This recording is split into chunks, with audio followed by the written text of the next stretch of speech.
குற்றாலச்சாரலுக்கும் கொடைக்கானல் தூரலுக்கும் இல்லாத சுகம் உந்தன் வார்த்தையோ.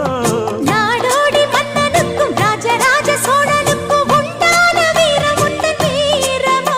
ஒன்ன முழுசாக முத்தமிடவே